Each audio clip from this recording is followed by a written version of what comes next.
kill. I can't believe I get paid for this.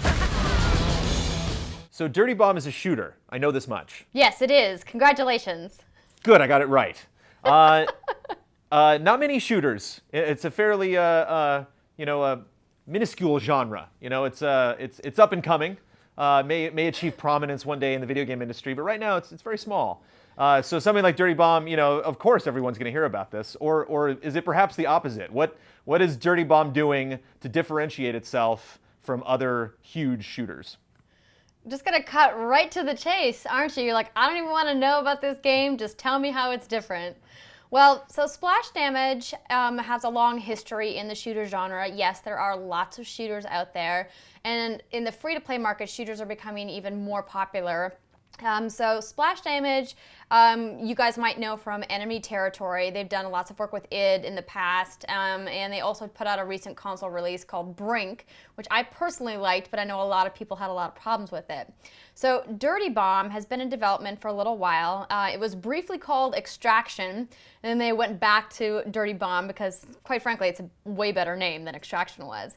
So this game, what they're kind of touting as is it's a fast-paced shooter, but you don't die quickly. So PC shooters are notoriously difficult, and they're calling this difficult to learn, impossible to master. We're seeing some people kind of touting easy to learn, difficult to master, but I kind of got confused with all the jargon that they were using, so I was talking with the development team. I said, okay, let's break it down. I mean, this is clearly, you know, an arena-style shooter. So you'll be able to play 5v5 or 8v8. There will be 5 maps when the open beta launches. It's currently in closed beta on Steam. And there will be 7 characters known as mercenaries. So the gameplay itself feels a lot like Team Fortress 2, except you don't go down as easily. And what I mean is, when you take damage, you don't die immediately. And I really like that as someone who's not a skilled PC shooter player. I think what it does is it forces you to think more about strategy, and also you don't have to spend so much time running into the center of the map where the action is. One of the things that I really love about Dirty Bomb that we don't see a lot in PC shooters is that it's purely objective-based. Almost every shooter has at least one objective-based mode, but this entire game is objective-based. So if you are a team deathmatch player, this is not the game for you. And I personally really like that. I don't know how you feel about it, Brandon. Well, it's smart. To me, that's what a name like Dirty Bomb implies, that there is, like, there's maybe something you have to defuse, or that, like, blowing something up is part of, like, a mission objective. And yeah, that's definitely a different style that some shooters gravitate towards. To me, it depends. When I think of free-to-play shooter, I think of something that would be the opposite of that, actually. It would be like, we realize it's free-to-play, and we just really want to get you in to experience it. And so, to me, a typical free-to-play shooter would be something that there's lots of variety, lots of customization, lots of different characters I can choose, but the actual gameplay experience is kind of like an Unreal Tournament thing, where I can just jump in and run around.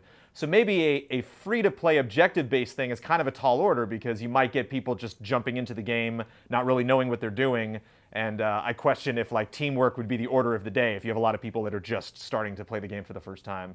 You know, that's definitely a valid concern, but I think that they're making it very approachable in the sense that if you are coming in as a free-to-play player, meaning you are going to be grinding to unlock items in the game, you're not going to be buying, you know, like an access pack or anything like that. I mean, you have 2 mercenaries that are going to be free in the rotation that you can choose from. You have a loadout that you bring mercenaries into each match, and you can switch between mercenaries in the middle of the match. So, like, after you die, when you respawn, you can change the mercenary that you're playing with. Kind of similar to what we saw in other games. Most recently that I played was Overwatch, where you can change the character after you die before you respawn.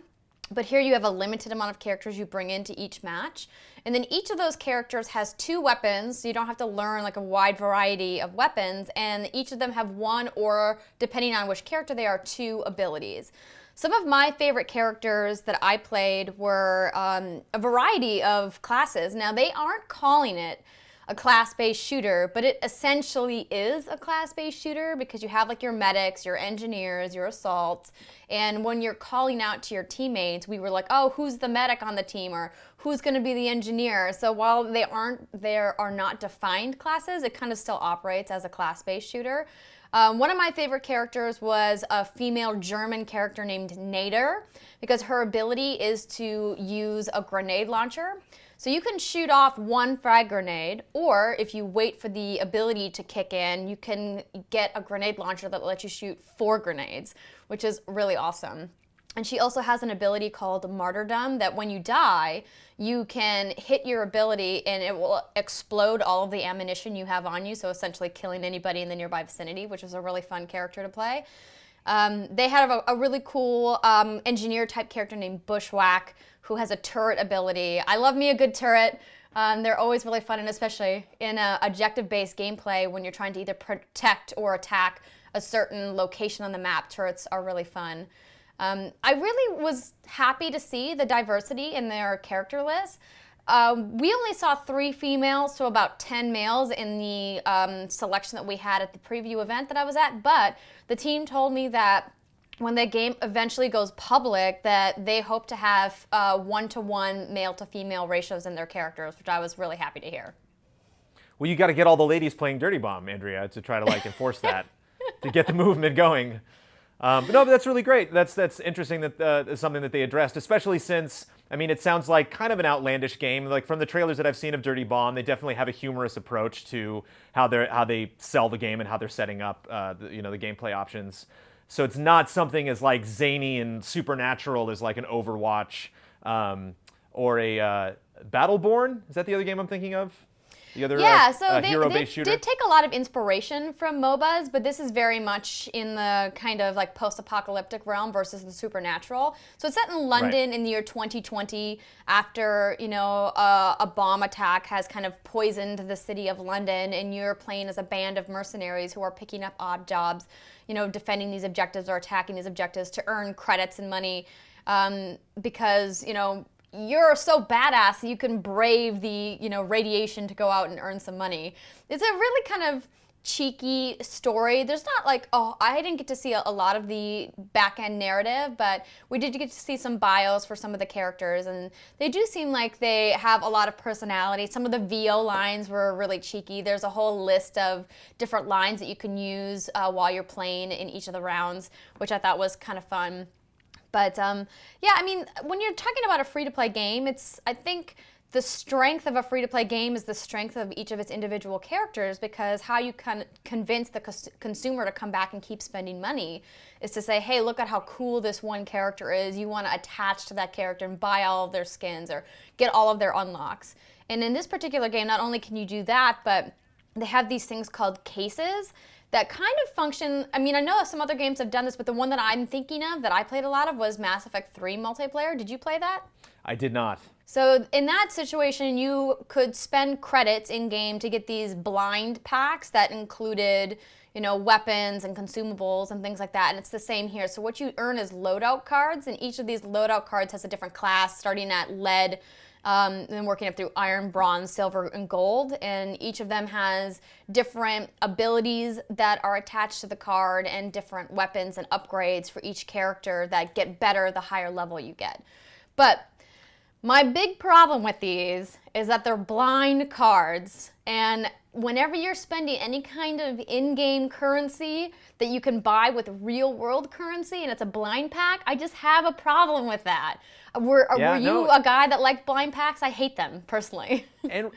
and rightfully so. No, I think the whole concept of blind packs is bizarre. It's something that it's never all bad or all good. It's just like, depending on what we like, we're able to put up with. But inherently, it's troublesome, especially if you have something that's stat based, that like it may take you. There still is an element of chance to it, but if you have more money and spend more money, then your chances get better. So yeah, that is a little bit bizarre. It sounds like the mechanics are in place. From what I've seen, the game looks pretty good. It sounds like it fits in a good place for the free-to-play market and the shooter market.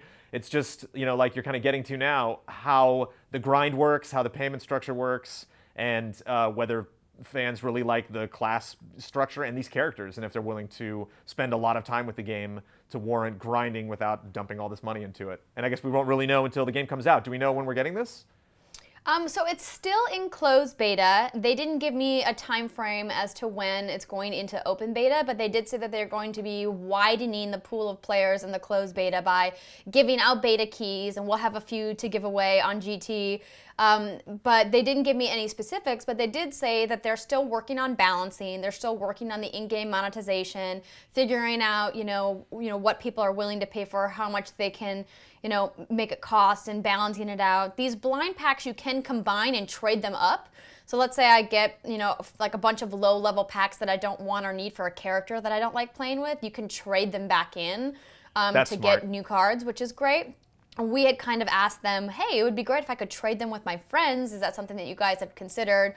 And they said that they are looking at that as a possibility, but because they are still in closed beta, there's a lot of things that are changing, a lot of workflow, like on the back end, that they're still tweaking and working on, which I was glad to hear.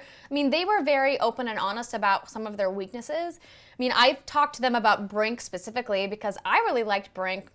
A lot of that was because of this objective-based multiplayer gameplay. And what they kind of told me was, focus is really important for them this time around.